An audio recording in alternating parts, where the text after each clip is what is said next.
اعوذ باللہ من الشیطان الرجیم بسم اللہ الرحمن الرحیم الحمد للہ رب العالمین والصلاة والسلام علی محمد وعلى آلہ الطیبین الطاہرین الذین اذہب اللہ عنہم الرجس وطہرہم تطہیرا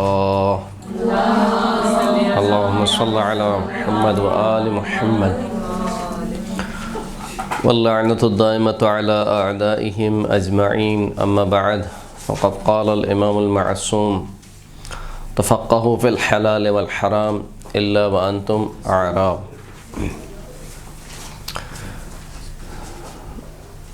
توضیح مسائل کا درس ہمارا جاری تھا اور ہم پہنچے تھے وضو کی افعال کی طرف، یعنی وضو کے طریقے کو ہم نے پڑھ لیا تھا. وضو کے دو طریقے ہیں. اب تک جو طریقہ ہم نے پڑھا تھا وہ وضو ترتیبی کا تھا، اور اگلا جو طریقہ ہے وہ ہے وضو ارتماسی. یعنی عام طور پہ جو ہم جس طریقے سے وضو کرتے ہیں وہ اب تک ہم نے اس کے مسائل پڑھے تھے. وضو ارتماسی میں کیا ہوتا ہے کہ چہرے اور ہاتھوں کو پانی میں ڈبونا ہوتا ہے. یعنی فرق یہ ہے کہ آپ ترتیبی میں اپنے اعضاء پر پانی ڈالتی ہیں اور ہاتھ پھیرتی ہیں، جبکہ ارتماسی میں آپ چہرے کو اور ہاتھوں کو پانی کے اندر کیا کرتی ہیں؟ ڈبوتی ہیں. اس کو وضو ارتماسی کہا جاتا ہے. ارتماسی وضو یہ ہے کہ انسان چہرے اور ہاتھوں کو وضو کی نیت سے پانی میں ڈبو دے. بظاہر ارتماسی طریقے سے دھلے ہوئے ہاتھ کی تری سے مسح کرنے میں کوئی حرج نہیں ہے، اگرچہ کہ ایسا کرنا خلاف احتیاط ہے. یہ کون سی احتیاط ہوگی؟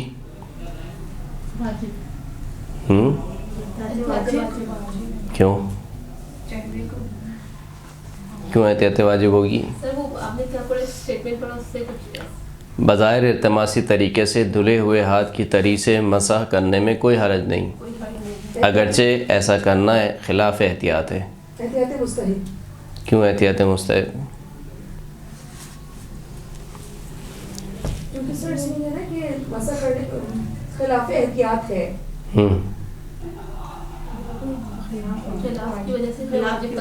احتیاط مستحب کیا ہوتی ہے؟ تعریف بتائیں، ڈیفینیشن. مستحب جس میں فتویٰ ہوتا ہے اور احتیاط کر لے تو. اس میں فتویٰ موجود ہے. بظاہر ارتماسی طریقے سے دھلے ہوئے ہاتھ کی تری سے مسح کرنے میں کوئی حرج نہیں، اگرچہ ایسا کرنا خلاف احتیاط ہے. یہ اٹسیلف فتویٰ ہے. یہی میں پوچھ رہا ہوں، آپ سے سوال کر رہا ہوں. مجھے تو نہیں لگ رہا ہے.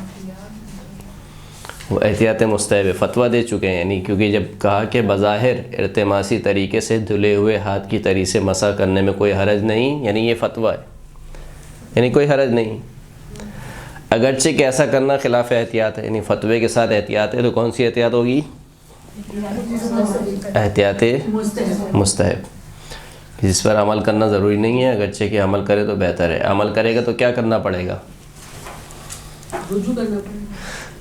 رجوع تو احتیاط واجب میں کرتے ہیں. اگر اس مسئلے میں احتیاط پر عمل کرنا پڑے، دیکھیں وضو ارتماسی ہم نے کیا بولا؟ وضو ارتماسی یہ ہے کہ جس میں چہرے اور ہاتھوں کو پانی میں ڈبویا جاتا ہے، یہی ہے وضو ارتماسی. پھر انہوں نے کہا کہ جو وضو ارتماسی سے دھلے ہوئے ہاتھ کی تری سے مسح کرنے میں کوئی حرج نہیں ہے، کوئی حرج نہیں ہے. یعنی میں نے پہلے سیدھا ہاتھ پانی میں ڈبویا، پھر اس کے بعد الٹا ہاتھ پانی میں ڈبویا، اور اس کے بعد اس ہاتھ سے میں نے مسح کر لیا، سر کا یا پیر کا مسح، سیدھے ہاتھ سے سر کا مسح اور پیر کا مسح. لیکن یہ کہہ رہے ہیں کہ اگرچہ کہ جو تری ہے ارتماسی طریقے سے دھلے ہوئے، اس سے مسح کرنا خلاف احتیاط ہے، یعنی احتیاط مستحب ہے. اب میرا سوال یہ ہے کہ جب وضو ارتماسی کا مطلب ہی یہی ہے کہ آپ کو چہرہ اور ہاتھ کو پانی میں ڈبونا ہے، تو اگر کوئی شخص اس احتیاط پر عمل کرنا چاہے تو وہ کیا کرے گا؟ سوال میرا سمجھ میں آیا آپ کو؟ نہیں آیا. وضو ارتماسی میں آپ کو چہرے کو اور دونوں ہاتھوں کو کہاں پہ ڈبونا ہے؟ پانی میں. صحیح ہے. اور جب وہ پانی سے باہر نکالیں گے آپ ہاتھ، تو اسی ہاتھ سے آپ مسح کریں گے، سر کا مسح بھی اور پیر کا مسح بھی. کوئی حرج نہیں ہے، کہہ رہے ہیں کہ کوئی حرج نہیں ہے فتوے کی بنیاد. لیکن کہہ رہے ہیں کہ اس طریقے سے مسح کرنا خلاف احتیاط ہے. تو ایک طرف سے آپ مجھے سکھا رہے ہیں ارتماسی وضو کا طریقہ، دوسری طرف سے آپ مجھے اس سے کہہ رہے ہیں کہ اس کی تری سے مسح کرنا خلاف احتیاط ہے. تو اب اگر میں اس احتیاط پر عمل کرنا چاہوں تو کیا کروں؟ یعنی یا تو وضو التماسی نہ کروں، یہ کیا کروں؟ پاؤں بھی ڈبو لو.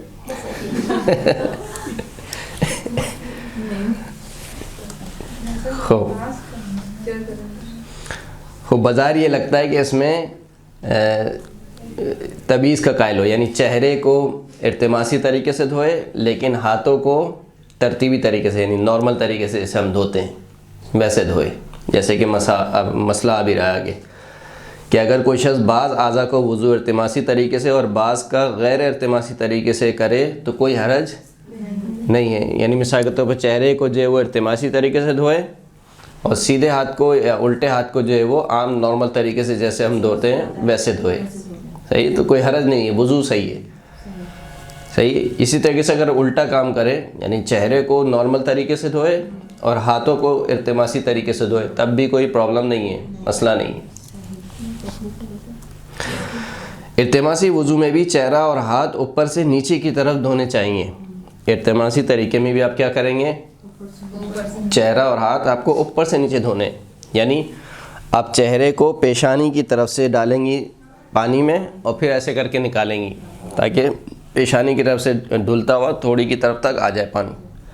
ہاتھ کو آپ نے یوں نہیں ڈبونا ہے بلکہ ایسے ڈبونا ہے، کوہنی سے ڈبونا ہے اور ایسے نکالنا ہے. صحیح ہے، تاکہ ہاتھ اوپر سے نیچے کی طرف دھلے. درست ہے؟ سمجھ میں آ گیا؟ التماسی وضو میں بھی چہرہ اور ہاتھ اوپر سے نیچے کی طرف دھونے چاہیے. لہذا جب کوئی شخص وضو کی نیت سے چہرہ اور ہاتھ پانی میں ڈبوئے تو ضروری ہے کہ چہرہ پیشانی کی طرف سے اور ہاتھ کوہنیوں کی طرف سے ڈبوئے. یہ مسئلہ ختم ہو گیا وضو التماسی کا. عام طور پر مبتلا بھی مسئلہ نہیں ہے، کوئی کرتا بھی نہیں ہے، لیکن اگر بہرحال کسی کا دل چاہے تھوڑا سا ہٹ کے کرنے کا تو کر سکتا ہے، کوئی مسئلے کی بات نہیں ہے.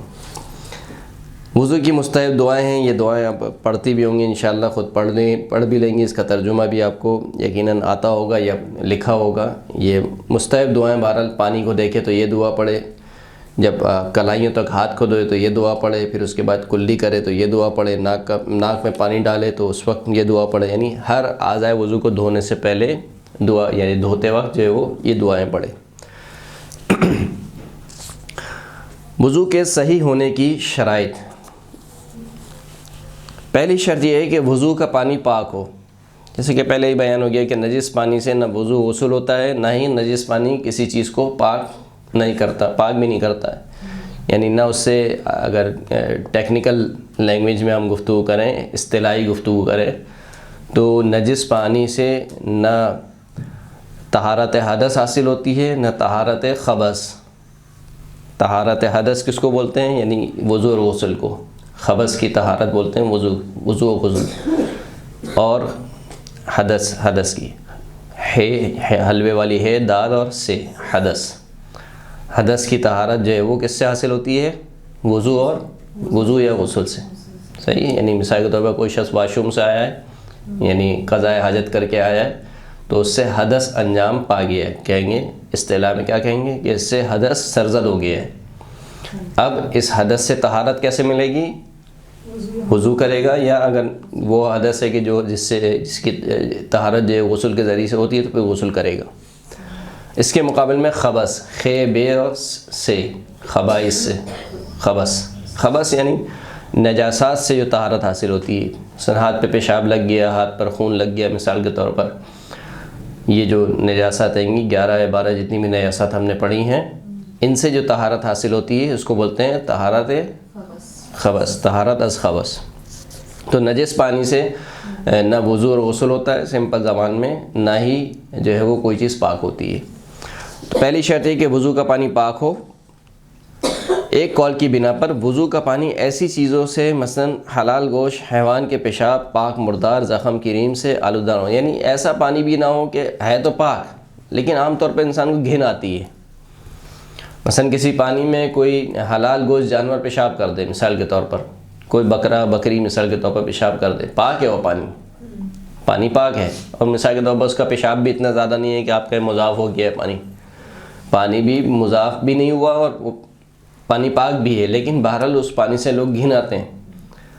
اسی طریقے سے اگر کسی پانی میں پیپ گر جائے مثال کے طور پر، اب وہ اتنی زیادہ نہ ہو کہ پانی کو مضاف کر دے، تو پانی تو پاک ہے، لیکن احتیاط واجب یہ ہے کہ اس سے بھی کیا کرے، اجتناب کرے، یعنی ایسے پانی سے وضو نہ کرے. یہ پہلی شرط. دوسری شرط پانی مطلق ہو. مطلق ہو یعنی مضاف نہ ہو. مضاف پانی کسے کہتے ہیں؟ کوئی چیز اس حد تک شامل ہو جائے کہ اس کا پانیت ختم ہو جائے تو مضاف ہو جائے. مضاف پانی وہ پانی کہ جا کسی چیز سے لیا جائے یا اس میں کوئی چیز اس طریقے سے ملا دیا جائے کہ اب اس کے اوپر صرف پانی کا لفظ اطلاق نہ ہوتا ہو. آپ اس کو یہ نہ کہیں کہ پانی ہے، بلکہ کہیں مثال کے طور پر مٹی والا پانی، صحیح ہے، نمک والا پانی، شکر والا پانی مثال کے طور پر. تو ایسے پانی سے وضو یا غسل نہیں ہو سکتا ہے. نجس یا مضاف پانی سے وضو کرنا باطل ہے، خواہ وضو کرنے والا شخص اس کے نجس یا مضاف ہونے کے بارے میں علم نہ رکھتا ہو یا بھول گیا ہو. یعنی ہر صورت میں آپ کو پتہ نہیں تھا کہ ایک پانی نجس ہے مثال کے طور پر، اور آپ نے اسی پانی سے وضو کر لیا، تب بھی آپ کا وضو باطل ہے. یا بھول گیا آپ، یعنی معلوم تھا کہ یہ پانی نجس ہے، لیکن پھر بعد میں مثال کے طور پر کاموں میں لگ گئے، یاد نہیں رہا، اور پھر اسی پانی سے وضو کر لیا، تب بھی وضو کیا ہے؟ باطل ہے. نجس پانی کے لیے بھی یہ حکم ہے، مضاف پانی کے لیے بھی یہی حکم ہے. لہٰذا اگر وہ ایسے پانی سے وضو کر کے نماز پڑھ چکا ہو تو ضروری ہے کہ صحیح وضو کر کے دوبارہ نماز پڑھے. اگر ایک شخص کے پاس مٹی ملے ہوئے مضاف پانی کے علاوہ اور کوئی پانی وضو کے لیے نہ ہو اور نماز کا وقت تنگ ہو تو ضروری ہے کہ تیمم کرے.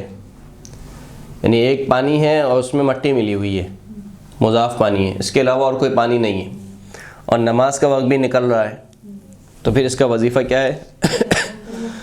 تیمم کرے. لیکن اگر وقت تنگ نہ ہو تو ضروری ہے کہ پانی کے صاف ہونے کا انتظار کرے، یا کسی طریقے سے پانی کو صاف کرے اور وضو کرے، یا انتظار کرے کہ مٹی نیچے بیٹھ جائے اور اوپر کا جو پانی ہے جو اب صاف ہو چکا ہے اس پانی سے وضو کریں.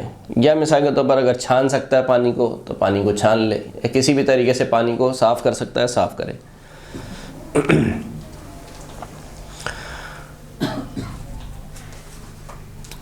مٹی ملا ہوا پانی اسی وقت مضاف بنتا ہے جب اسے پانی نہ کہا جا سکے. یعنی تھوڑی بہت مٹی ہو تو لوگ یہ نہیں کہتے کہ یہ مضاف نہیں ہے، وہ صاف پانی نہیں ہے، صاف پانی کہتے ہیں اس کو، تھوڑی بہت مٹی ملی ہو.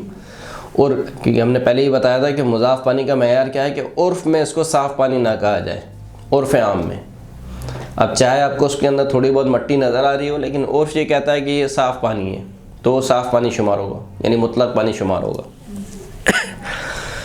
تیسری شرط یہ ہے کہ وضو کا پانی مباح ہو، غصبی نہ ہو، یا اپنا ہو، آپ کا خود اس کے مالک ہوں، یا جس کا ہو اس کی اجازت ہو، اس کی اجازت سے پانی سے وضو کیا جائے.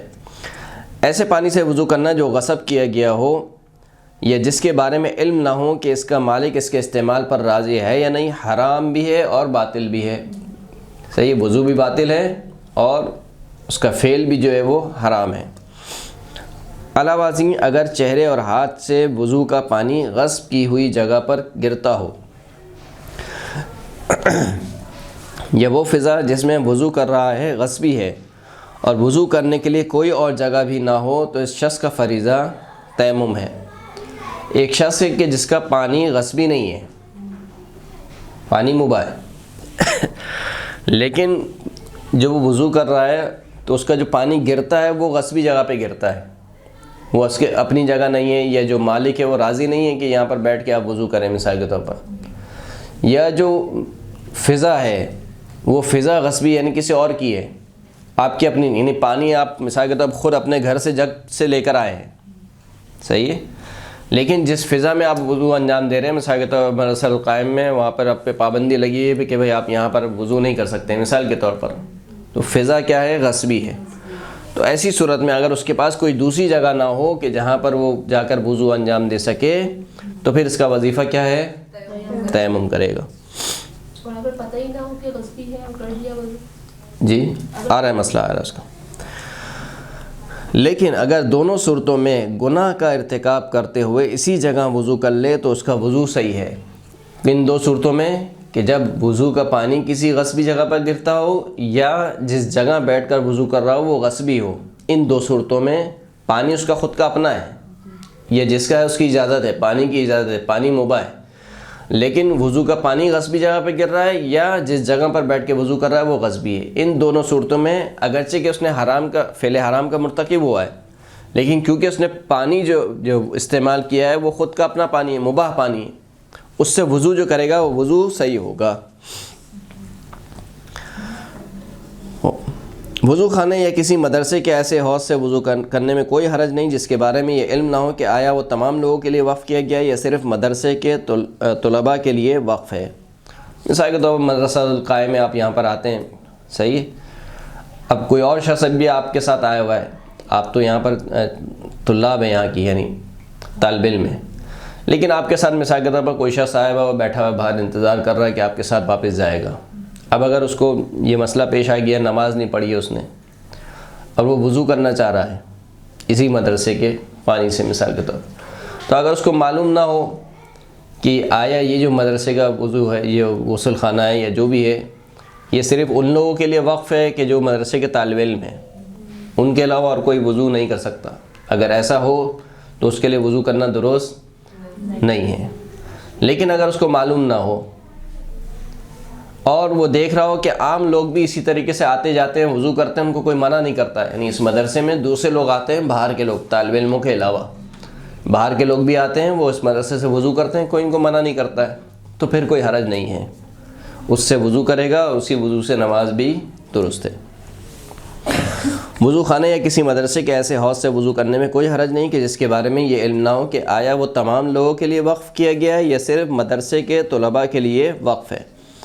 اور صورت یہ ہو کہ لوگ عموماً اس حوض سے وضو کرتے ہوں اور کوئی ان کو منع نہ کرتا ہو، یعنی ایک طرف سے اس کو معلوم نہیں ہے کہ وقف کی کیفیت کیا ہے، اور دوسری جانب سے وہ دیکھ رہا ہے کہ دوسرے لوگ بھی آ رہے ہیں. سیم یہی مسئلہ مسجد کا بھی ہے. ہر اس عمومی جگہ کا مسئلہ یہی ہے. مثلا امام بارگاہ ہے، اب معلوم نہیں ہے کہ آیا یہ جو پانی ہے یا جو واش روم ہے یہ فقط ان لوگوں کے لیے جنہوں نے مجلس میں شرکت کی ہے یا جو اس میں امام بارگاہ میں آتے ہیں، یا یہ جو واش روم ہے یہ فقط مسجد میں نماز پڑھنے والوں کے لیے ہے، یا وضو خانہ مسجد کا یہ فقط اس مسجد میں نماز پڑھنے والوں کے لیے یا عمومی ہے، نہیں معلوم ہے. لیکن دوسری جانب سے دیکھ رہا ہے کہ باہر کے لوگ آتے ہیں، وہ استعمال کرتے ہیں، ان کو کوئی منع بھی نہیں کرتا. ایسی صورت میں ان جگہوں سے وضو کرنے میں کوئی حرج نہیں ہے. لیکن اگر وہاں پہ باقاعدہ کوئی چوکیدار وغیرہ بٹھایا ہوا ہے انہوں نے اور وہ کہے کہ نہیں بھائی یہ صرف مدرسے کے لیے وقف ہے، آپ اس سے وضو نہیں کر سکتے، تو پھر اس صورت میں وہ غصبی شمار ہوگا، اس سے وضو باطل ہو جائے گا. سر ایسی مسجد کا کیا حکم ہوگا کہ کہاں چلتا ہوا مسافر اور راستے میں کوئی اہل سنت کی مسجد ہے اور ٹائم جا رہا ہے اس کا، اس میں بھی یہی مسئلہ ہے. تو اس میں بظاہر کوئی وہاں پہ کوئی بورڈ نہیں لگا ہوا کہ مطلب یہ حضرات نہیں پڑھ سکتے، صحیح، پھر اس میں کیا ہوگا؟ صحیح ہے، کر سکتا ہے. ہاں وہ دیکھ رہا ہے کہ اس وضو خانے میں دوسرے لوگ بھی آتے ہیں، یعنی دوسرے افراد جو اس مسجد میں نماز نہیں پڑھتے ہیں یا راہگیر ہے مثال کے طور پر یا مسافر ہیں، دیکھ رہا ہے کہ وہ لوگ بھی یہاں پر آ رہے ہیں، واش روم بھی استعمال کر رہے ہیں، وضو خانہ بھی استعمال کر رہے ہیں، ان کو کوئی منع نہیں کر رہا ہے. صحیح ہے. تو ایسی صورت میں ان کے واش روم سے وضو یا غسل کرنے میں کوئی حرج نہیں ہے. ایک کوسچن پوچھنا تھا جی کہ حرم میں جب ہم جاتے ہیں زیارت کے لیے وہاں پر منع ہوتا ہے، یعنی ہم اس کے ذریعے کے پاس قریب میں وضو کرنا ہے کچھ بھی، لیکن وہاں میں نے دیکھا ہے خواتین کر لیتی ہیں پانی جائز نہیں ہے، نکال کے، تو وہ نہیں ہوگا، باطل ہو جائے گا. جہاں پر لکھا ہوا ہے کہ یہ صرف پانی پینے کے لیے وقف ہے، یعنی باقاعدہ بورڈ لگائے ہوئے، نہیں وہ اپنی بوٹل نکال کے نا وہیں پر بیٹھے بیٹھے تھوڑے سے پانی سے وضو کر لیتی ہیں. ہاں اگر پانی ان کا اپنا ہے اور لیکن وہاں وضو کرنا منع ہے. ہاں تو پانی اگر ان کا اپنا ہے تو ان کا وضو صحیح ہو جائے گا، لیکن کام انہوں نے حرام کام کیا ہے. جب منع کیا ہوا یہاں پر وضو نہیں کرنا ہے تو آپ کیوں کر رہے ہیں؟ صحیح. لیکن اگر ان کا پانی خود کا اپنا ہے تو پھر وضو ان کا صحیح ہو جائے گا. وہ جو وضو جو کرتے ہیں اسپرے سے، اسے پانی جو ہے نا فرش پہ گرتا نہیں ہے کہیں، تو پھر جائز گناہ میں شامل نہیں، وہ کوئی مسئلہ نہیں اس سے، کوئی روکنے والا نہیں. یعنی کوئی آپ کو یہ نہ کہے کہ آپ مثال کے طور پر یہاں پہ بیٹھ کے یہ کام نہ کریں، ممنوع نہ ہو. نہیں، وہ کہہ رہے ہیں کہ باقاعدہ پانی گرتا ہے اس کا وہاں پر، وہ ایک الگ مسئلہ ہے. یعنی ایک مثال کے طور پر جو مثال دی جاتی ہے خداوند کریم آپ سب کو حج و عمرے کی توفیق عطا کرے کہ ہاں کہ تیسرے طواف کے بعد یا بعض فقہا کے نزدیک چوتھے طواف کے بعد اگر وضو باطل ہو جائے تو آپ کیا کریں، یہ طواف میں موالات شرط ہے، آپ کے موالات نہ ٹوٹیں، صحیح ہے، تو آپ وہیں پر اسپرے سے کیا کرتے ہیں، وضو کرتے ہیں، کسی بھی کونے میں جا کے، خواتین بہرحال نامحرم سے آپ کو چھپانا بھی ہے، تو اسی وقت آپ کو جگہ یاد رکھنی ہے کہ آپ نے کہاں پر آپ کا وضو ٹوٹا ہے، صحیح ہے، اسی جلدی سے آپ کو وہیں سے وضو کر کے اسی جگہ پر آ کر وہیں سے آپ کو کنٹینیو کرنا ہے طواف کو، درست۔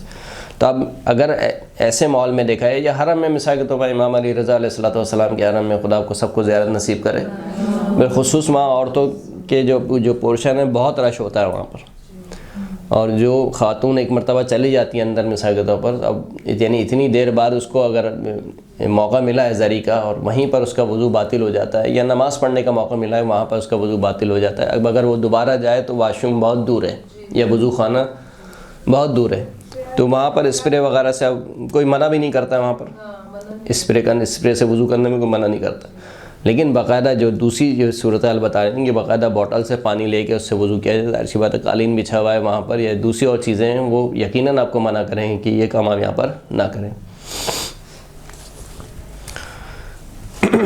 اگر کوئی شخص ایک مسجد میں نماز پڑھنا نہ چاہتا ہو اور یہ بھی نہ جانتا ہو کہ آیا اس مسجد کا وضو خانہ یا حوض تمام لوگوں کے لیے وقف ہے یا صرف ان لوگوں کے لیے جو اس مسجد میں نماز پڑھتے ہیں، تو اس جگہ سے وضو نہیں کر سکتا، لیکن اگر عموماً وہ لوگ اس وضو خانے یا حوض سے وضو کرتے ہوں جو اس مسجد میں نماز نہ پڑھنا چاہتے ہوں اور کوئی منع نہ کرتا ہو، تو وہ شخص بھی اس سے وضو کر سکتا ہے۔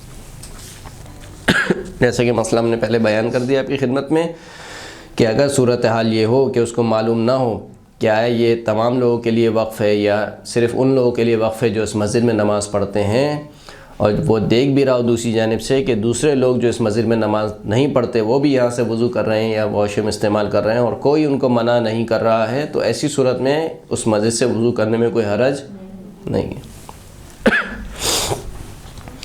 مسافر خانوں، ہوٹلوں، مارکیٹوں اور راستوں کے درمیان، ریسٹورانوں اور ایسے ہی دوسرے مقامات کے پانی سے ان لوگوں کا جو ان میں مقیم نہ ہو وضو کرنا ہے اسی صورت میں درست ہے جب عموماً ایسے لوگ بھی جو وہاں مقیم نہ ہوں وہاں سے وضو کرتے ہیں اور کوئی منع نہ کرتا ہو، یعنی سیم مسئلہ ہے، جو مسئلہ مدرسے کے لیے، جو مسئلہ مسجد کے لیے، وہی مسئلہ ہوٹلوں کے لیے، ریسٹورنٹ وغیرہ کے لیے، صحیح۔ یہ مسئلہ مثال کے طور پر کہاں پیش آتا ہے، اگر کوئی بتا سکے، زیارت کے موقع پہ، مثلا اربعین کے موقع پر، ہاں، یا آپ کا ہوٹل دور ہے یا آپ کا کوئی رہنے والا، یعنی آپ کسی دوسرے ہوٹل میں اور آپ کا کوئی جاننے والا کسی اور ہوٹل میں ہے، آپ نے کہا کہ اب میں کہاں مثال کے طور پر چل کے جاؤں اپنے ہوٹل، اسی ہوٹل سے وضو کر لیتی ہوں یا اسی ہوٹل کا واش روم استعمال کر لیتی ہوں، اگر معلوم نہ ہو کہ آیا اجازت ہے یا نہیں ہے اور صورتحال یہ ہو کہ عموماً دوسرے لوگ بھی استعمال کرتے ہوں، کوئی منع نہ کرتا ہو، تب تو کوئی حرج نہیں ہے، لیکن اگر باقاعدہ وہاں پر ایسی صورتحال نہ ہو بلکہ وہ دیکھتا ہو کہ کون اس ہوٹل میں رہنے والا ہے، کون اس ہوٹل میں رہنے والا نہیں ہے، اور فقط انہی کو اجازت ہو جس ہوٹل میں رہتے ہیں، یعنی جنہوں نے ہوٹل کرائے پہ لیا انہی کو استعمال کرنے کی اجازت ہو، تو اس صورت میں اس ہوٹل کا واش روم استعمال نہیں کر سکتا، پانی بھی جو استعمال کرے گا اس سے وضو بھی جو ہے وہ باطل ہوگا۔ اگلا مسئلہ جو ہے وہ ہمارے لیے مبتلا نہیں ہے، لہذا اس کو چھوڑ دیں۔ نہروں کا مسئلہ، نہریں ہمارے یہاں تو پانی بڑی مشکل سے آتا ہے۔ اگر کوئی شخص یہ بھول جائے کہ پانی غصبی ہے اور اس سے وضو کر لے تو اس کا وضو صحیح ہے، بھول جائے کہ پانی غصبی ہے اور اس سے وضو کر لے، لیکن اگر کسی شخص نے خود پانی غصب کیا ہو اور بعد میں بھول جائے اور اس سے وضو کر لے تو اس کا وضو صحیح ہونے میں اشکال ہے۔ یعنی کیا مطلب؟ یعنی اس نے لیا اور اس کے بغیر اجازت تو بھول گیا ہو۔ اشکال ہے کا کیا مطلب ہے؟ اشکال کا مطلب ہے کہ شک ہے،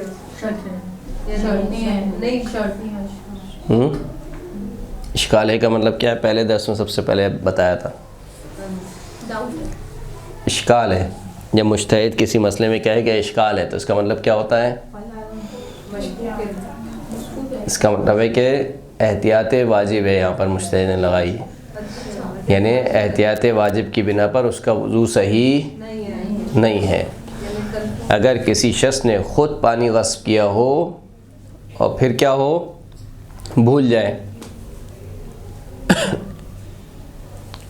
کوئی بھلکر چور ہو مثال کے طور پر، پانی غصب کرے اور بھول جائے، تو پھر اسی سے جو ہے وہ کراچی کے وضو کر لے۔ حالات کے مطابق یہ ہے کہ بہت سے ایسے ایریا ہیں کہ جہاں پہ جو ایک گورنمنٹ کی پائپ لائن ہے وہاں وہ اتنی نیچے ہے یا کوئی پرسان حال ہی نہیں ہے، اور جو باقاعدہ ٹینکوں میں جا رہی ہے وہاں پہ پانی آنے کے عرصے سے بند ہوا ہوا ہے۔ صحیح، تو کہیں پہ کچھ لوگوں نے اپنے پرائیویٹلی ایک نئی مطلب جو بھی لائن ہے وہ ڈلوائی ہے پیسے دے کے جو بھی ہے، اب اس میں باقاعدہ پرمیشن آف کورس وہاں سے واٹر بورڈ سے نہیں لی ہے، اس پانی کے بارے میں کیا حکم ہے؟ اگر کوئی منع کرنے والا نہیں ہے گورنمنٹ کی طرف سے تو جائز ہے، کوئی مسئلہ نہیں۔ کوئی جا کے آ کے دکھائے دیکھیں انہوں نے یہ کیا ہوا ہے تو نہیں، جب پورا شہر ہی یہ کر رہا ہے تو ان کو کیسے یہ آپ کہیں گے کہ یعنی کوئی ایک فرد اگر کرے تو سمجھ میں آتا ہے کہ نہیں پتہ ہی نہیں ہے گورنمنٹ کو، یعنی پورے شہر ہی ماشاء اللہ سے کھدا ہوا ہے، صحیح نا؟ یعنی تو واٹر بورڈ کی پرمیشن سے ہو۔ جی، تو بہرحال جہاں تک میری اطلاعات ہیں ایسا کوئی لا نہیں ہے کہ آپ مثال کے طور پر بور نہیں کر سکتے ہیں خود سے، صحیح۔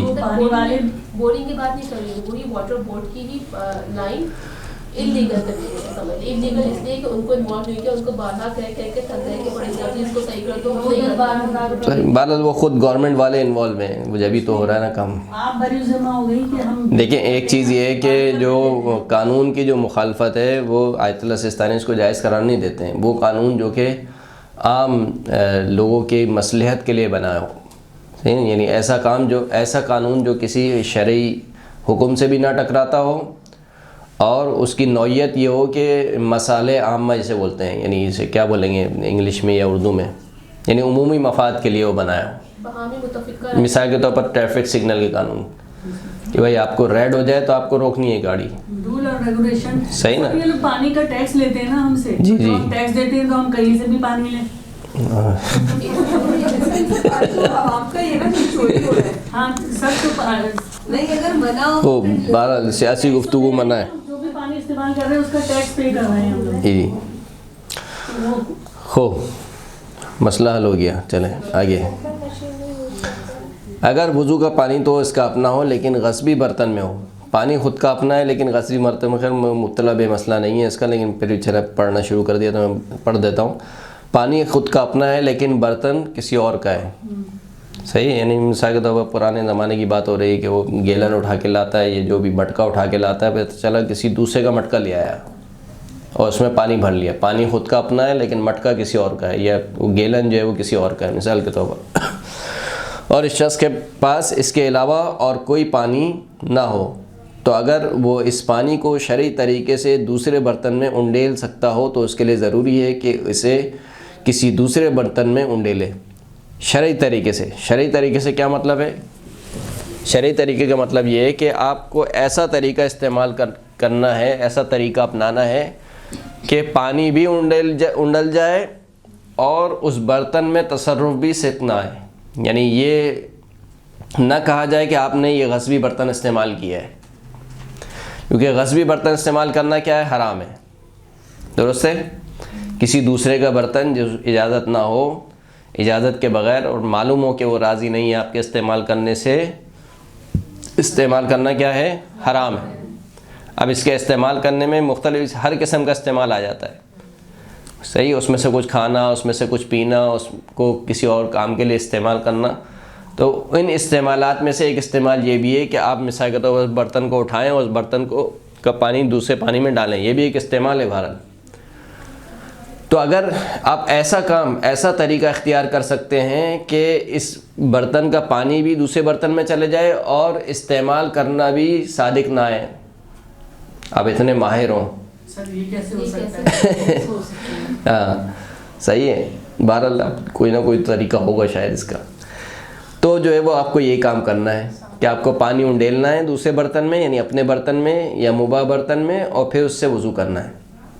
اور اگر ایسا کرنا آسان نہ ہو، جیسے کہ آپ کہہ رہی ہیں کہ کیسے ہو سکتا ہے، ممکن ہی نہیں ہے، تو پھر کیا کرے گا؟ تیمم کرے، یعنی اپنا برتن بھی نہیں ہے، کوئی اور پانی بھی نہیں ہے، پانی بھی یہی ہے اور برتن بھی یہی ہے، پانی خود کا اپنا ہے لیکن برتن کسی اور کا ہے، تو اس صورت میں کیا کرے گا؟ تیمم کرے گا. تو ضروری کہ اس سے وضو کیا.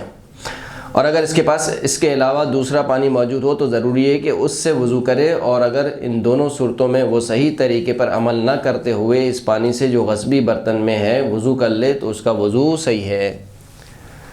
اگر وہ کہے کہ نہیں بھائی مثال کے طور پر مجھے نہیں سمجھ میں آ رہا ہے یہ مسئلہ اور میں نے اسی پانی سے وضو کرنا ہے، جو پانی میرا خود کا اپنا ہے، صحیح ہے برتن کسی اور کا ہے لیکن پانی جو ہے میرا اپنا ہے، جگ کسی اور کا مثال کے طور پر، پانی میرا اپنا ہے. اگر وہ اس مسئلے کی رعایت نہ کرے اور وضو کر لے اسی پانی سے تو اگرچہ کہ اس نے حرام کام کیا، لیکن کیونکہ پانی خود کا اس کا اپنا ہے، اس کا وضو کیا ہے؟ صحیح ہے.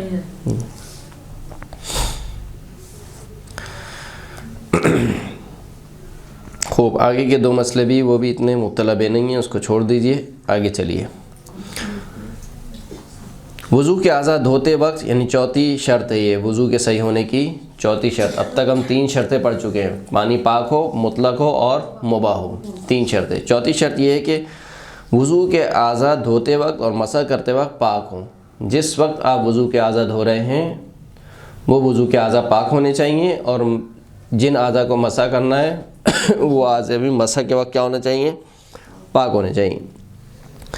چاہے انہیں وضو کے دوران ہی دھونے یا مسح کرنے سے پاک کر لے، جبکہ اگر کر یا اس جیسے پانی سے دھو رہا ہو تو دھونے سے پہلے پاک کرنا ضروری نہیں ہے. یعنی اصل جسے کہنا چاہیے پیٹ کا درد کیا ہے کہ اعضاء پاک ہونے چاہیے. اب چاہے وہ اسی پانی سے پاک ہو جائیں، یعنی آپ وضو کا پانی گرا رہے ہیں، مثال کے طور پر آپ کے یہاں پہ خون لگ گیا تھا، ہاتھ پہ خون لگ گیا تھا، صحیح ہے، اب خون بھی موجود نہیں ہے. آپ جیسے ایک مرتبہ پانی ڈالیں گے چلو سے وہ کیا ہو جائے گا؟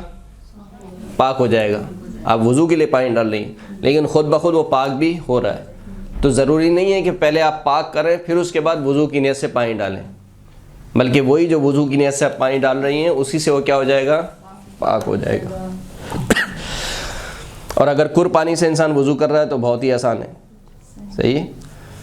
یہ کر پانی میں کیا ہے؟ فقط اس کو پانی میں ڈالنا ہے، یعنی عین نیاست نہیں ہونی چاہیے اعضاء وضو پر، اور ایک مرتبہ پانی ڈلے گا پاک ہو جائے گا، سوائے کس کے؟ اگر پیشاب سے نجس ہو. اگر پیشاب سے نجس ہے تو کتنی مرتبہ ڈالنا پڑے گا؟ 2 دفعہ. اگر وضو مکمل ہونے سے پہلے وہ مقام نجس ہو جائے جسے دھویا جا چکا ہے یا جس کا مسح کیا جا چکا ہے تو اس کا وضو صحیح ہے. مثلا آپ نے چہرہ دھویا، آپ سیدھا ہاتھ دھو رہے تھے کہ آپ کے چہرے پہ کوئی نجاست لگ گئی، یا آپ نے سیدھا ہاتھ دھویا پھر اس کے بعد جب الٹا ہاتھ دھونے کے لیے آپ نے شروع کیا تو سیدھا ہاتھ آپ کا نجس ہو گیا. تو جو اعضاء آپ دھو چکے ہیں یا جن اعضاء کا آپ مسح کر چکے ہیں، اگر وہ آپ کے دھونے کے بعد یا مسح کرنے کے بعد، آپ کا وضو ابھی کمپلیٹ نہیں ہوا ہے لیکن ان اعضاء کو دھو چکے ہیں آپ یا مسح کر چکے ہیں اور پھر وہ نجس ہو جائیں تو اس سے وضو پہ کوئی فرق نہیں پڑے گا، آپ کا وضو صحیح ہے. فقط نماز کے لیے یا دوسرے کام کے لیے جو بھی آپ کو کرنا ہے، مثال کے طور پر جس کے لیے طہارت شرط ہے اس جگہ کو آپ کو پاک کرنا پڑے گا. اگر اعضاء وضو کے سوا، یعنی اعضاء وضو کے علاوہ بدن کا کوئی حصہ نجس ہو تو وضو صحیح ہے. اعضاء وضو پہ نجاست نہیں ہے، اعضاء وضو کے علاوہ کوئی حصہ نجس ہے. مثال کے طور پر آپ کی ہاتھ کا اوپر والا حصہ مثلا بازو نجس ہے مثال کے طور پر، یا جسم کا کوئی اور دوسرا حصہ نجس ہے اعضاء وضو کے علاوہ، تو اس سے وضو پہ کوئی فرق نہیں پڑتا. ان کو پاک کرنا بھی، وضو کے لیے ان کو پاک کرنا ضروری نہیں ہے. لیکن اگر کوئی شخص قضائے حاجت کر کے آئے اور اس نے اپنی شرمگاہ کو پاک نہ کیا ہو ابھی، تو احتیاط مستحب یہ کہ پہلے اپنی شرمگاہ کو پاک کرے اور پھر اس کے بعد وضو کرے. اس میں بھی احتیاط مستحب ہے، صحیح ہے. احتیاط مستحب کا مطلب کیا ہے؟ یعنی اس احتیاط کی رعایت کرنا ضروری نہیں ہے، کرے تو اچھی بات ہے، نہیں کرے تو کوئی مسئلہ نہیں ہے، وضو اس کا صحیح ہو جائے گا. یعنی کوئی شخص قضائے حاجت انجام دے اور قبل اس کے کہ اپنی شرمگاہ کو دھوئے وضو کر لے تو اس کا وضو صحیح ہے، اس کا وضو صحیح ہے. لیکن نماز کے لیے بہرحال اس کو پاک کرنا ہے. کھانے سے نہیں بیٹھے، دوسرا کھانا بنتے ہیں وضو نہیں ہے اور جی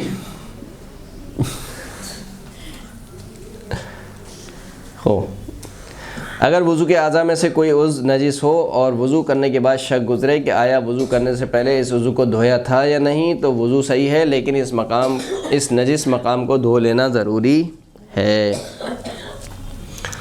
وضو سے پہلے آپ کو یقین تھا کہ میرا ہاتھ نجس ہے، وضو کر لیا، اس کے بعد اب شک ہو رہا ہے کہ میں نے پہلے اس کو پاک کیا تھا وضو سے یا نہیں کیا تھا، یعنی وضو کرنے سے پہلے اس ہاتھ کو میں نے پاک کیا تھا یا نہیں کیا تھا، تو آپ کا وضو صحیح ہے، لیکن نماز کے لیے یا کسی اور دوسرے کام کے لیے جس کے لیے طہارت شرط ہے اس ہاتھ کو پاک کرنا ضروری ہے۔ دیکھیں دو اصل ہیں، ایک پہلی اصل یہ ہے کہ اصالت الطہارہ یا اصالت العدم جسے کہتے ہیں، یا جیسے ہم نے پہلے بھی کئی دفعہ بیان کر چکے ہیں کہ اگر ایک چیز نجس ہو گئی ہے، جب تک آپ کو یقین نہ ہو جائے کہ یہ پاک ہوئی یا نہیں ہوئی، آپ کے لیے وہ چیز کیا ہے؟ نجس ہے۔ آپ کو یقین ہے کہ ایک چیز نجس ہو گئی، اب آپ کو شک ہو رہا ہے پاک ہوئی یا نہیں ہوئی، آپ کے لیے وہ چیز کیا ہے؟ نجس ہے۔ صحیح ہے؟ اس کو آپ استصحاب بھی کہہ سکتے ہیں، صلاۃ استصحاب، بارہ اس کو میں ڈیفائن نہیں کر رہا ہوں، نہ تو بات بھی سمجھ میں نہیں آئے گی اور ٹائم بھی چلا جائے گا۔ ایک دوسری اصل ہے جس کو کہتے ہیں اصالت الصحہ۔ اصالت الصحہ کے معنی کیا ہیں؟ کہ ایک عمل آپ نے انجام دیا ہے، مثلا وضو آپ نے انجام دیا ہے، غسل آپ نے انجام دیا ہے، مثال کے طور پر نماز آپ نے پڑھ لی ہے مثال کے طور پر، اب آپ کو شک ہو رہا ہے کہ میں نے صحیح وضو کیا تھا یا نہیں کیا تھا۔ جیسے کہ پچھلے جو درس تھا ہم نے دیا تھا اس میں نے کہا تھا کہ ایک مسئلہ میں آپ کو اگلے درس میں بتاؤں گا کہ اگر وضو کرنے کے بعد کسی کو شک گزرے کہ جتنا مجھے دھونا تھا میں نے اتنا دھو لیا تھا یا نہیں دھویا، یعنی ایک چہرے کو یا ہاتھوں کو میں نے صحیح طریقے سے دھو لیا یا نہیں دھویا، یا مثال کے طور پر آپ نے نماز پڑھ لی، اب آپ کو شک ہو رہا ہے کہ آیا میں نے رکوع صحیح انجام دیا تھا نہیں دیا تھا، یا نماز کے بعد آپ کو شک ہو رہا ہے کہ میں نے 2 رکعتیں پڑھی تھیں یا 3 رکعت پڑھی تھیں، یا مثال کے طور پر نماز کے بعد آپ کو شک ہو رہا ہے کہ میں نے سلام پڑھا صحیح سے یا نہیں پڑھا، یا نماز کے بعد آپ کو شک ہو رہا ہے کہ میں نے آیا پہلی اور دوسری رکعت میں سورہ پڑھا تھا یا تسبیحات اربع پڑھ دیں، تو جب بھی آپ کو ایک عمل انجام دینے کے بعد اس کی صحت کے بارے میں شک ہو، آپ سمجھیں کہ صحیح انجام دیا ہے، دوبارہ کرنے کی ضرورت نہیں ہے۔ جب بھی کوئی عمل آپ انجام دیں اور عمل انجام دینے کے بعد اس کی صحت میں آپ کو شک ہو، صحت سے مراد کیا ہے؟ یعنی اردو والا صحت نہیں ہے، یعنی صحیح ہے یا غلط، اس کے صحیح یا غلط ہونے کے بارے میں آپ کو شک ہو۔ مثلا ایک شخص سے طواف کر کے آ گیا، اب شک ہو رہا ہے کہ صحیح طواف انجام دیا تھا نہیں دیا تھا، طواف کرتے وقت جو ہے وہ میرا جو ہے وہ الٹا کاندھا جو ہے وہ خانہ کعبہ کی جانب تھا یا نہیں، میں نے کسی اور جانب کر لیا تھا، شک ہو رہا ہے۔ یا مثال کے طور پر طواف کرنے کے بعد جو میں نے نماز پڑھی تھی طواف کی، وہ مقام ابراہیم کے پیچھے پڑھی تھی یا کہیں اور پڑھ لی، مثال کے طور پر شک ہو رہا ہے۔ شک ہو رہا ہے کہ میں نے جو ہے وہ صحیح تو کہ میں نے کی تھی، لیکن میں نے 7 چکر لگائے یا 6 چکر لگائے، تمام صورتوں میں صحیح۔ اس کے علاوہ بھی دیگر عبادات میں بھی جو عمل آپ نے انجام دے دیا ہے، اب عمل انجام دینے کے بعد اگر اس کی صحت کے بارے میں آپ کو شک ہو کہ آپ نے صحیح انجام دیا یا نہیں دیا، تو آپ سمجھیں کہ آپ نے وہ عمل صحیح انجام دیا ہے، دوبارہ انجام دینے کی ضرورت نہیں ہے۔ تو یہاں پر کیونکہ 2 اصل جاری ہو رہی ہیں اس مسئلے میں جو ابھی ہم نے پڑھا کہ اگر وضو کے اعضاء میں سے کوئی عضو نجس ہو اور وضو کے بعد شک گزرے کہ آیا وضو کرنے سے پہلے اسے دھویا تھا یا نہیں دھویا تھا، یعنی ایک چیز پہلے نجس تھی، اب آپ کو شک ہو رہا ہے کہ آیا میں نے اس کو دھو لیا تھا، یعنی اس کے پاک ہونے کے بارے میں آپ کو شک ہے، تو کیا شمار کریں گے آپ؟ نجس ہے، لہٰذا اس کو پاک کرنا ضروری ہے، یعنی اب اگر آپ کو نماز پڑھنی ہے تو آپ اس کو پہلے پاک کریں گے۔ لیکن وضو کے لیے کیونکہ یہ شخص صلاحیت کر رہا ہے کس میں، کیونکہ اگر آپ نے اس کو نجس مان لیا، کوئی شخص کہہ سکتا ہے نا کہ اگر یہ نجس ہے تو اس کا مطلب یہ ہے کہ آپ کے اعضائے وضو نجس تھے اور پھر آپ نے وضو کیا ہے، جبکہ وضو کے لیے شرط کیا ہے کہ اعضائے وضو کیا ہونے چاہیے؟ پاک ہونے چاہیے، تو اس کا مطلب ہے آپ کا وضو باطل ہونا چاہیے۔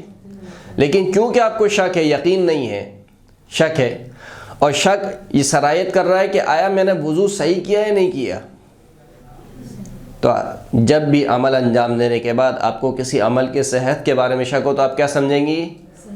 صحیح سمجھیں گی۔ تو وضو کے بارے میں آپ یہ سمجھیں گی کہ آپ نے صحیح انجام دیا ہے، لیکن کیونکہ وہ چیز پہلے نجس تھی، یقین تھا آپ کو، اب آپ کو شک ہے کہ پاک ہوا نہیں ہوا، تو اب کیا سمجھیں گی؟ پاک کرنا ضروری ہے.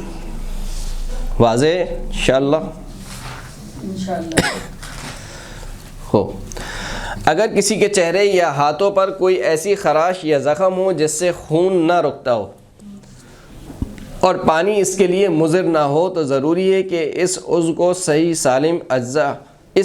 صحیح سالم اجزاء کو ترتیب وار دھونے کے بعد زخم یا خراش والے حصے کو قرب کے برابر پانی یا جاری پانی میں ڈبو دے اور اسے اس قدر دبائے کہ خون بند ہو جائے، اور پانی کے اندر ہی اپنی انگلی زخم یا خراش پر رکھ کر اوپر سے نیچے کی طرف کھینچے تاکہ اس خراش یا زخم پر پانی جاری ہو جائے، اور پھر اسے نچلے حصوں کو دھو لے. اس طرح سے اس کا وضو صحیح ہو جائے گا. یعنی ایک ایسا زخم لگا ہے آپ کے چہرے پر یا آپ کے ہاتھ پر کہ اس سے خون رک ہی نہیں رہا ہے، یعنی آپ جتنی مرتبہ پانی سے اس کو دھوتی ہیں مثال کے طور پر دوبارہ خون نکل آتا ہے، صحیح، خون نہیں رک رہا ہے. تو اب کیا کریں؟ وضو کے لیے اعضاء کا پاک ہونا ضروری ہے.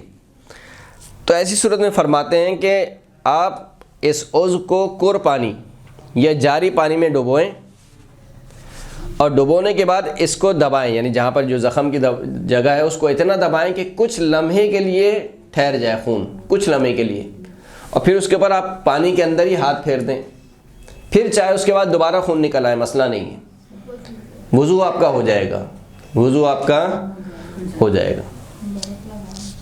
واضح نہیں ہے؟ ابھی ٹائم بہت ہے، 6:15 بجے تک ہے.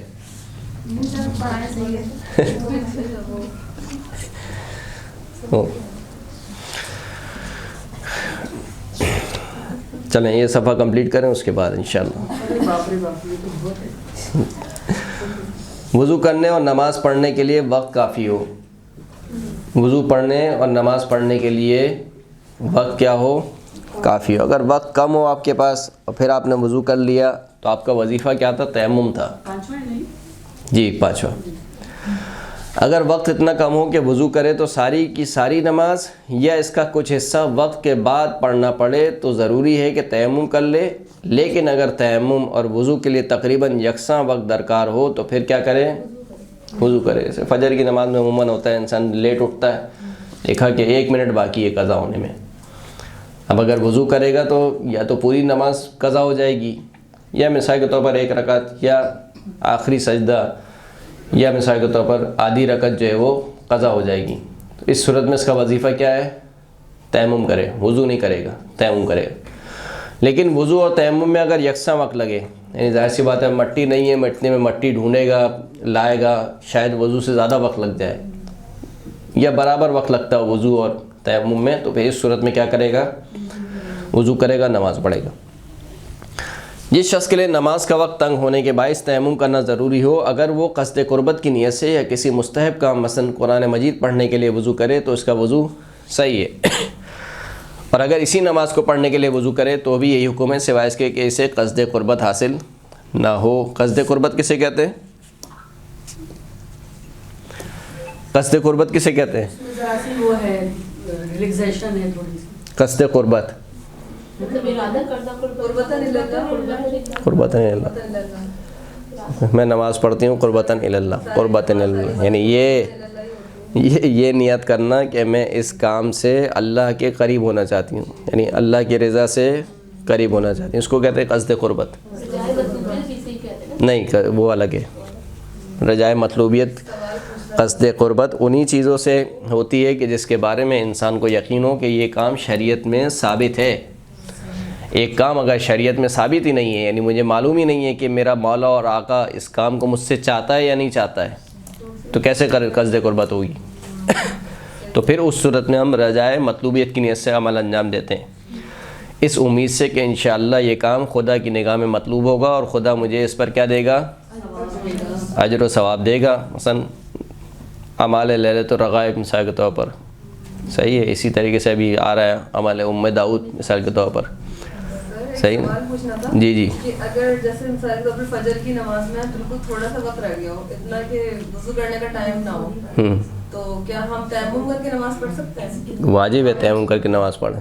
ہاں، تو یعنی ہم تیمم صحیح ہے سر، ٹھیک واجب ہے، ضروری ہے، تیمم ہی کرنا ہے ان کو.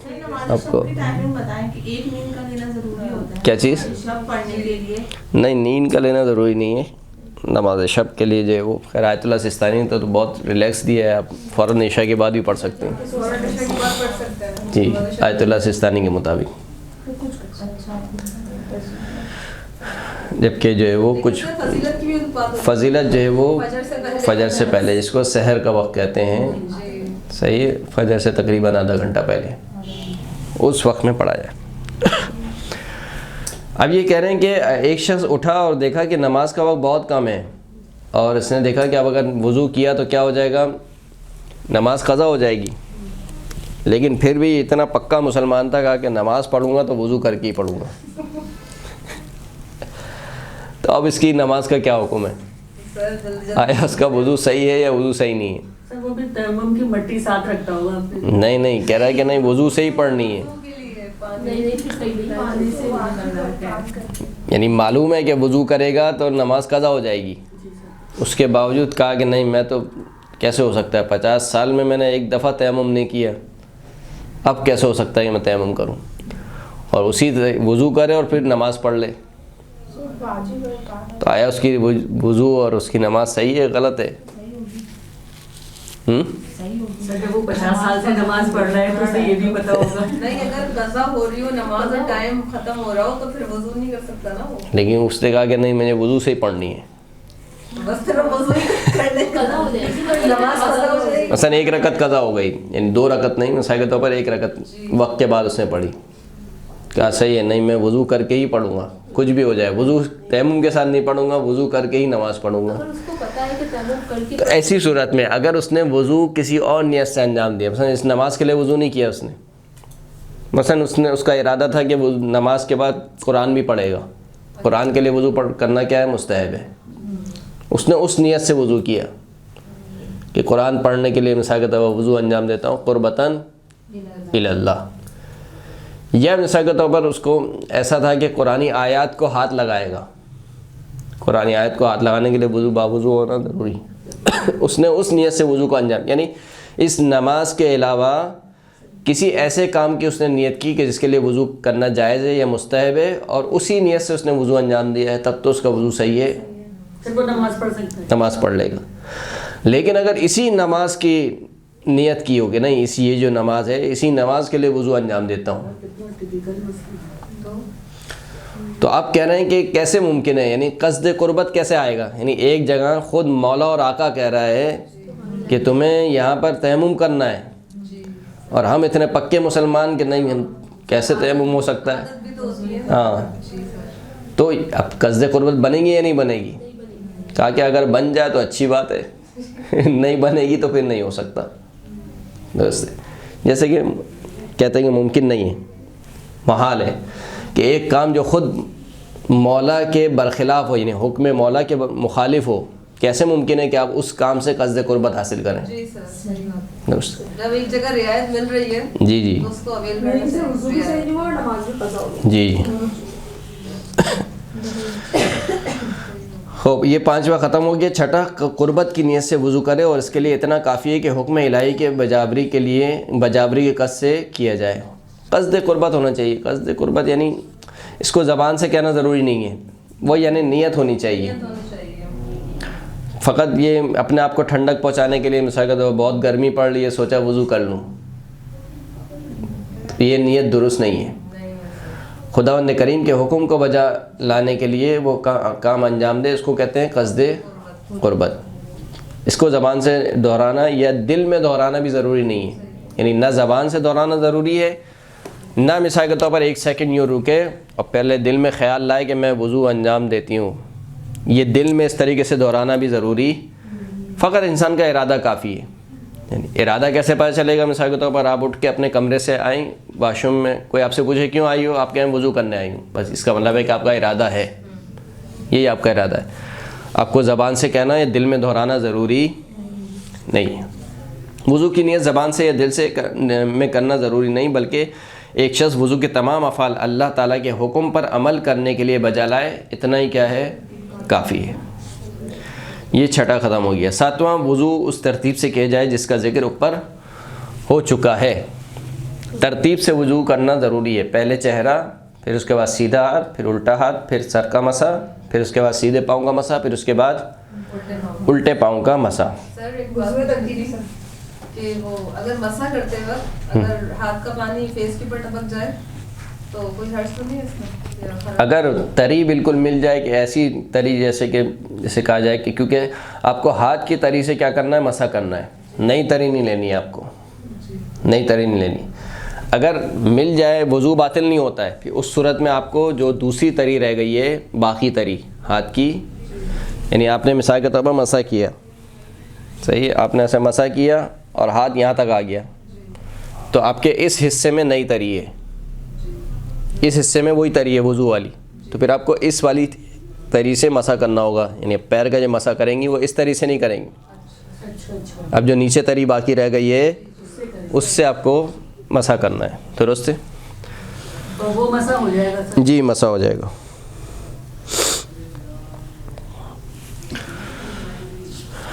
تو ترتیب سے وضو کرنا ہے. پہلے چہرہ، پھر سیدھا ہاتھ، پھر الٹا ہاتھ، پھر اس کے بعد سر کا مسح، پھر اس کے بعد سیدھے پیر کا، پھر اس کے بعد الٹے پیر کا مسح. دیکھیں پیروں کا جو مسح ہے وہ آپ 3 طریقے سے ممکن ہے کرنا. ممکن سے مراد یعنی شرعی اعتبار سے نہیں کہہ رہا ہوں میں یعنی 3 طریقے سے انسان پیروں کا مسح انجام دے سکتا ہے. ان میں سے ایک طریقہ غلط ہے، باقی 2 طریقے صحیح ہیں. پہلا طریقہ یہ ہے کہ انسان سیدھے ہاتھ سے سیدھے پیر کا مسح کرے اور الٹے ہاتھ سے الٹے پیر کا مسح کرے. پہلے سیدھے پیر کا مسح، پھر اس کے بعد الٹے پیر کا مسح. یہ ایک طریقہ ہے. دوسرا طریقہ یہ ہے کہ دونوں ہاتھوں کو دونوں پیروں پہ رکھے اور ایک ساتھ دونوں کو کھینچ دے، یعنی دونوں پیروں کا مسح ایک ساتھ انجام دے. یہ دوسرا طریقہ ہے. تیسرا طریقہ یہ ہے کہ پہلے الٹے پیر کا مسح انجام دے، پھر اس کے بعد سیدھے پیر کا مسح انجام دے. یہ احتیاط واجب کی بنا پر نہیں کر سکتا. احتیاط واجب کی بنا پر یہ نہیں کر سکتا کہ پہلے الٹے پیر کا مسح انجام دے پھر اس کے بعد سیدھے پیر کا مسح انجام دے. یہ نہیں کر سکتا. اگرچہ کہ احتیاط مستحب یہ ہے کہ دونوں پیروں کا مسح بھی ایک ساتھ انجام نہ دے، بلکہ پہلے سیدھے پیر کا مسح انجام دے، پھر اس کے بعد الٹے پیر کا مسح انجام دے. اگرچہ کہ ممکنہ صورتیں اور بھی ہو سکتی ہیں، لیکن بہرحال جو صحیح طریقہ جو سمجھ میں آتا وہ یہی تھا. یہ مسئلہ یہاں پر ختم ہو گیا.